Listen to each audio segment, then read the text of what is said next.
రేవంత్ రెడ్డి గారు పరిపాలకులకు చిత్తశుద్ధి ఉండాలి. చెప్పేది ఒకటి చేసేది ఒకటి ఉండకూడదు. నోటితో చెప్తా ఉన్నాడు, నొసలతో ఎక్కరిస్తా ఉన్నాడు. నిన్నటికి నిన్న ఒకటి లా సెక్రటరీ జరిగితే కూడా తన సామాజిక వర్గానికి ఇచ్చుకున్నాడు. ఈరోజు లెక్కదిద్దాం. ఇవాళ ముఖ్యమంత్రి పదవి ఆయనే పెట్టుకున్నాడు. మళ్ళీ ఏమనంటే పిసిసి ప్రెసిడెంట్ ఎటువంటి ప్రభుత్వ నిర్ణయాలలో లేనటువంటిది బలహీనమైనటువంటి పదవి ఇస్తా, అసలు ముఖ్యమంత్రి మాత్రం నేను పెట్టుకుంటాను. ఆ తర్వాత కేబినెట్ మంత్రులలో కేంద్రంను చూసైనా ఓ ప్రధానమంత్రిని మొత్తం దేశానికి వివిధ రాష్ట్రాలలో బీసీ ముఖ్యమంత్రులను చేస్తూ ఉంది బీజేపీ. మరి రాహుల్ గాంధీ ఆలోచించి వెంటనే ఇక్కడ తెలంగాణకో లేకపోతే ఇంకెక్కడనో మరి ఏ రకంగా ఉన్న మూడిట్లలో మరి బీసీలకు ఎన్ని ఇవ్వాలనేది ఆయన ఆలోచన చేయాలి.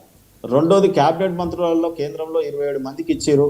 మరి మా సిగ్గు పోతుంది, మేము కూడా ఈ రాష్ట్రంలో ఆచరించి పోదాం. ఇదైతే ఈయన చేతుల్లో ఉంది కదా, దీనికి ఏ కోర్టు అక్కర్లేదు, ప్రెసిడెంట్ అక్కర్లేదు, గవర్నర్కి చెప్తే సరిపోతుంది. సో ఆ రకంగా కేబినెట్ మంత్రులలో బీజేపీని చూసన్నా నేర్చుకోవట్లేదు. ఇక్కడ మొత్తం ఒకే సామాజిక వర్గానికి పెద్దపీట వేసినాడు. అది కాకుండా ఈ మధ్య నియామకాలలో కార్పొరేషన్ చైర్మన్స్ అండి, అవి ఇంచుమించుగా కార్పొరేషన్ చైర్మన్స్ అంటే చాలా ప్రభావవంతమైనది, ప్రజలకు నేరుగా ఆ కార్పొరేషన్ నిధుల ద్వారా డెలివరీ చేసేటటువంటిది. అన్ని కార్పొరేషన్లలో 90% సమయం ఇస్తే పేర్లతో సహా చెప్తాను,